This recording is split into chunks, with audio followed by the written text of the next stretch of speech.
പ്രവാസ ലോകത്ത് നിന്നുള്ള വാർത്തകൾ. ഇന്ത്യയിലേക്കുള്ള പ്രവാസി നിക്ഷേപം വർദ്ധിച്ചതായി RBI.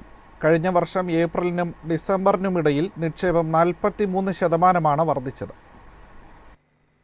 വിദേശത്ത് ജോലി ചെയ്യുന്ന ഇന്ത്യക്കാരിൽ നിന്ന് NRI ബാങ്ക് അക്കൗണ്ടുകളിലേക്കുള്ള പണമൊഴുക്ക് 42.8% വർദ്ധിച്ച് കഴിഞ്ഞ വർഷം ഏപ്രിലിനും ഡിസംബറിനുമിടയിൽ $13.33 ബില്യൺ ഉയർന്നു. 2023 ഡിസംബറിലെ $146.9 ബില്യൺ നിന്ന് 2024 ഡിസംബർ അവസാനത്തോടെ കുടിശ്ശികയുള്ള NRI നിക്ഷേപങ്ങൾ $161.8 ബില്യൺ ഉയർന്നു. NRI നിക്ഷേപ പദ്ധതികളിൽ വിദേശ കറൻസി നോൺ റെസിഡന്റ് നിക്ഷേപങ്ങൾ, നോൺ റെസിഡന്റ് എക്സ്റ്റേണൽ നിക്ഷേപങ്ങൾ, നോൺ റെസിഡന്റ് ഓർഡിനറി നിക്ഷേപങ്ങൾ എന്നിവ ഉൾപ്പെടുന്നു. 2024 ഏപ്രിൽ ഡിസംബർ കാലയളവിൽ $6.46 ബില്യൺ ആകർഷിച്ച വിദേശ കറൻസി നോൺ റെസിഡന്റ് നിക്ഷേപങ്ങളാണ് ഏറ്റവും ഉയർന്ന നിക്ഷേപം രേഖപ്പെടുത്തിയത്. കഴിഞ്ഞ വർഷം ഇതേ കാലയളവിലെ $3.45 ബില്യൺ നിന്ന് ഇരട്ടിയായി. ഡിസംബർ അവസാനത്തോടെ വിദേശ കറൻസി നോൺ റെസിഡന്റ് അക്കൗണ്ടുകളിലെ കുടിശ്ശിക തുക $32.19 ബില്യൺ ഉയർന്നു. അതേസമയം നോൺ റെസിഡന്റ് ഓർഡിനറി നിക്ഷേപങ്ങൾ മുൻവർഷത്തെ $2.97 ബില്യൺ താരതമ്യം ചെയ്യുമ്പോൾ $3.29 ബില്യൺ വരവ് രേഖപ്പെടുത്തി. NRO നിക്ഷേപത്തിലെ മൊത്തം കുടിശ്ശിക തുക ഡിസംബറിൽ $30.04 ബില്യൺ കൂടുതൽ വിദേശ കറൻസി വരവ് ആകർഷിക്കാനും US ഡോളറിനെതിരെ രൂപയെ പിന്തുണയ്ക്കാനും ലക്ഷ്യമിട്ട് ഉയർന്ന റിട്ടേൺ നൽകാൻ ബാങ്കുകളെ പ്രാപ്തരാക്കുന്നതിനായി ഡിസംബർ ആദ്യം RBI FCNRB നിക്ഷേപങ്ങളുടെ പലിശ നിരക്ക് ഉയർത്തിയിരുന്നു. News desk MyFin TV. സൗദിയിൽ ആഭ്യന്തര തീർത്ഥാടകർക്ക് ഹജ്ജ് പാക്കേജുകൾ പ്രഖ്യാപിച്ചു. സൗദി പൗരന്മാർക്കും പ്രവാസികൾ ഉൾപ്പെടെയുള്ള താമസക്കാർക്കുമാണ് ഇത് ലഭ്യമാവുക. ഹജ്ജ് സീസണോടനുബന്ധിച്ച് ആഭ്യന്തര തീർത്ഥാടകർക്ക് പാക്കേജുകൾ അവതരിപ്പിച്ച് ഹജ്ജ് ഉംറ മന്ത്രാലയം. വ്യത്യസ്തമായ നിരക്കുകളിലുള്ള 4 പാക്കേജുകളാണ് ഇത്തവണ ഒരുക്കിയിരിക്കുന്നത്. തീർത്ഥാടകർക്ക് നിരക്കുകളും മുൻഗണനകളും അനുസരിച്ച് അവർക്കാവശ്യമുള്ള പാക്കേജുകൾ സ്വീകരിക്കാം. നുസ്ക് ആപ്ലിക്കേഷൻ വഴിയാണ് പാക്കേജുകൾ അവതരിപ്പിച്ചിരിക്കുന്നത്. 13,150 റിയാലിന്റേതാണ് ഏറ്റവും ഉയർന്ന പാക്കേജ്. ഇതിൽ അത്യാധുനിക സൗകര്യങ്ങളുണ്ടാകും. 892 റിയാലിന്റേതാണ് ഏറ്റവും ചെലവ് കുറഞ്ഞ പാക്കേജ്. ഇതിൽ ഹോസ്പിറ്റാലിറ്റി ക്യാമ്പുകളാണ് ഉണ്ടാകുക. മീനായ്ക്ക് അടുത്തായാണ് ഈ ക്യാമ്പുകൾ ഒരുക്കിയിരിക്കുന്നത്. 12,537 റിയാൽ നിരക്ക് വരുന്ന ഹജ്ജ് പാക്കേജും ലഭ്യമാണ്. ഇതിൽ കിദാന, അൽവാദി ടവറുകളിലായാണ് താമസ സൗകര്യം ഒരുക്കിയിരിക്കുന്നത്. വ്യക്തിഗത സേവനങ്ങളും ഉയർന്ന നിലവാരത്തിലുള്ള സൗകര്യങ്ങളും ഇതിൽ ഉൾപ്പെടുന്നു. കൂടാതെ ഭക്ഷണവും ഇതിലുണ്ട്. 4ാമത്തെ പാക്കേജിൽ മീനായിൽ ഒരുക്കിയിരിക്കുന്ന തമ്പുകളാണ് ഉൾപ്പെടുത്തിയിരിക്കുന്നത്.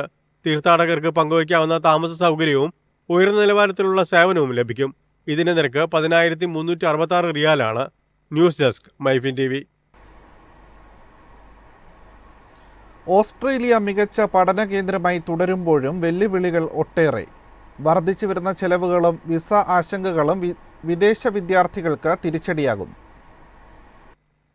ഓസ്ട്രേലിയയിലെ അന്താരാഷ്ട്ര വിദ്യാർത്ഥികൾ രാജ്യത്തെ ഒരു പഠന കേന്ദ്രമായി പോസിറ്റീവായി വീക്ഷിക്കുന്നത് തുടരുന്നു. എന്നാൽ വർദ്ധിച്ചുവരുന്ന ജീവിത ചെലവും വിസ നിയമത്തിലെ മാറ്റങ്ങളും തിരിച്ചടിയാകുന്നതായി Australian trade and investment commission ഏറ്റവും പുതിയ വാർഷിക സർവേയിൽ വ്യക്തമാക്കി. 2024 നവംബർ ഡിസംബർ മാസങ്ങളിൽ നടത്തിയ ഇന്റർനാഷണൽ സ്റ്റുഡന്റ് സർവേയുടെ 5ാം പതിപ്പിലാണ് ഏകദേശം 2,300 വിദ്യാർത്ഥികൾ പ്രതികരണങ്ങൾ അറിയിച്ചത്. ജീവിത ചെലവ് ഒരു പ്രധാന പ്രശ്നമായി തുടരുന്നു. 73% വിദ്യാർത്ഥികളും സാമ്പത്തിക സമ്മർദ്ദം ചൂണ്ടിക്കാട്ടി. വിസയിലെ മാറ്റങ്ങളാണ് രണ്ടാമത്തെ പ്രധാന ആശങ്ക. ഇത് 70% വിദ്യാർത്ഥികളെ ബാധിക്കുന്നു. ഈ ആശങ്കകൾക്കിടയിലും പല വിദ്യാർത്ഥികളും നല്ല അനുഭവങ്ങളും റിപ്പോർട്ട് ചെയ്തു. 20% വിദ്യാർത്ഥികൾ താമസ സൗകര്യം കണ്ടെത്തുന്നതിന് വെല്ലുവിളിയാണെന്ന് പറയുന്നു. സാമ്പത്തിക സമ്മർദ്ദങ്ങൾ കാരണം 58% വിദ്യാർത്ഥികൾ പാഠപുസ്തകങ്ങൾ വാങ്ങുന്നത് കുറയ്ക്കുകയും വിനോദ ചെലവുകൾ പരിമിതപ്പെടുത്തുകയും ചെയ്യുന്നതായി റിപ്പോർട്ടിൽ ചൂണ്ടിക്കാട്ടുന്നു. News desk MyFin TV. ആഗോള നിക്ഷേപകർക്ക് UAEയിൽ വൻ അവസരം. സംരംഭകർക്കും നിക്ഷേപകർക്കുമായുള്ള പ്രത്യേക വിസ പ്രയോജനപ്പെടുത്താം. UAEയിലെ ബിസിനസ് സാധ്യതകൾ നേരിട്ട് മനസ്സിലാക്കാനും നടപടികൾ പൂർത്തിയാക്കാനുമാണ് ബിസിനസ് ഓപ്പർച്യൂണിറ്റീസ് വിസ അനുവദിക്കുന്നത്. 60, 90, 120 ദിവസ കാലാവധിയുള്ളതാണ് ഇത്തരം വിസകൾ. സിംഗിൾ എൻട്രി, മൾട്ടിപ്പിൾ എൻട്രി വിസകളിൽ ഏത് വേണമെങ്കിലും തിരഞ്ഞെടുക്കാം. UAEയിൽ ഒരു വർഷം 180 ദിവസത്തിൽ കൂടുതൽ താമസിക്കാൻ പാടില്ല. UAEയിൽ തെരഞ്ഞെടുക്കുന്ന ബിസിനസ്സുമായി ബന്ധപ്പെട്ട് പ്രൊഫഷണൽ യോഗ്യത ഉള്ളവരായിരിക്കണം വിസയ്ക്ക് അപേക്ഷിക്കേണ്ടത്. 6 മാസത്തിൽ കൂടുതൽ കാലാവധിയുള്ള പാസ്പോർട്ടും മടക്കയാത്രയ്ക്കുള്ള വിമാന ടിക്കറ്റും ഉണ്ടായിരിക്കണം. UAEയിൽ സാധുതയുള്ള ആരോഗ്യ ഇൻഷുറൻസും നിർബന്ധമാണ്. ബിസിനസ് വിപുലീകരിക്കുന്നതിനുള്ള ലോകോത്തര അടിസ്ഥാന സൗകര്യങ്ങൾ രാജ്യത്തുണ്ട്. അതിനാൽ വിദേശ നിക്ഷേപകർ ഈ അവസരം പ്രയോജനപ്പെടുത്തണമെന്നാണ് സർക്കാർ പറയുന്നത്. News desk MyFin TV.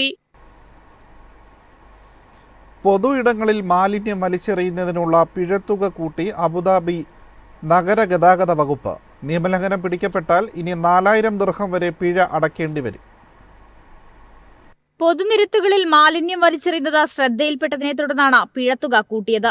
ഭക്ഷ്യമാലിന്യങ്ങൾ ചവറ്റുകുട്ടയ്ക്കപ്പുറത്ത് നിക്ഷേപിച്ചാൽ 500 ദിർഹമാണ് പിഴ. മറ്റ് മാലിന്യങ്ങളോ പാഴ്വസ്തുക്കളോ നിർദ്ദിഷ്ട മേഖലയിലല്ലാതെ നിക്ഷേപിച്ചാൽ 1000 ദിർഹമാണ് പിഴ. ഇത് ആവർത്തിച്ചാൽ 4000 ദിർഹം വരെ പിഴ ചുമത്താം. 2024 മാലിന്യ നിക്ഷേപത്തിനെതിരെ പുറപ്പെടുവിച്ച നിയമമാണ് പരിഷ്കരിച്ചത്. പൊതുഭംഗി നഷ്ടപ്പെടും വിധം മേൽക്കൂരകളിലോ ബാൽക്കണികളിലോ വസ്തുക്കൾ സൂക്ഷിച്ചാൽ 500 ദിർഹം പിഴ ചുമത്തും. കുറ്റം ആവർത്തിച്ചാൽ 1000 ദിർഹവും വീണ്ടും തുടർന്നാൽ 2000 ദിർഹവുമാണ് പിഴ. അനധികൃതമായി പൊതുസ്ഥലങ്ങളിൽ പരസ്യം പതിച്ചാൽ 1000 ദിർഹമാണ് പിഴ. ജനങ്ങൾ നിയമം കൃത്യമായി പാലിക്കണമെന്ന് അധികൃതർ അറിയിച്ചു. News desk MyFin TV.